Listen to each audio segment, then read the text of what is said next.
The story of Story Coffee, that's a question that we get almost every day, sometimes several times a day.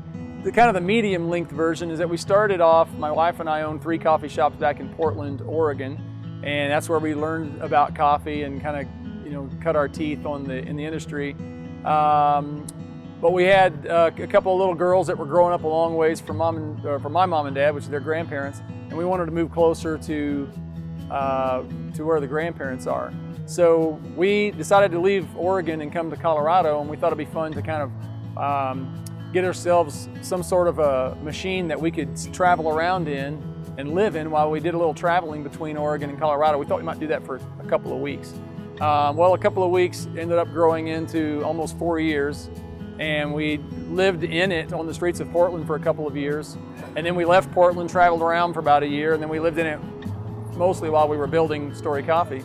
But in between those 2 places, we were kind of looking for what we wanted to do next in coffee. We knew we wanted to do something in coffee, but we didn't know what we wanted it to be. So as we were living in this tiny environment, my wife and my 2 kids and I, in about 100 square feet of space, we accidentally got really good at utilizing small spaces. And of course, you can see where that's headed. That led to the idea of like, well, we're pretty good with small spaces, we're pretty good with coffee. Why don't we make a tiny coffee shop? And once you have that idea, it's a pretty short line to the idea of a tiny house coffee shop.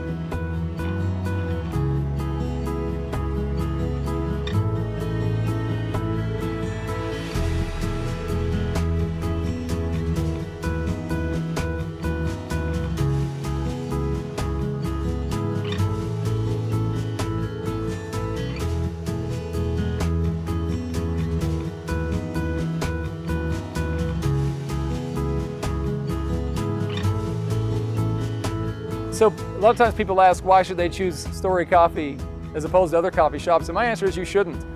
You should choose all the coffee shops. We have a fantastic coffee culture here in this city. I love to go to shops all over town. And I like to tell people, you could step out on my porch and throw a rock in just about any direction and hit a great coffee shop, and you should go to those shops as well. But we like to think that Story Coffee is right in there amongst those. One of the arguments for coming to Story Coffee is the simplicity of our approach. We do one thing, we do it very well. I'm not in here making panini sandwiches, and I'm not selling you know, timeshares and dog whistles and smoothies or whatever else. I do coffee, that's about it, you know.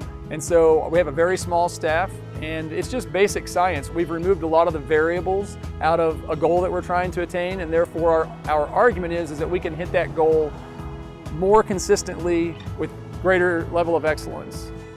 Yeah, our website is storycoffeecompany.com, and we're here at 120 East Bijou, right in Acacia Park, beautiful downtown Colorado Springs.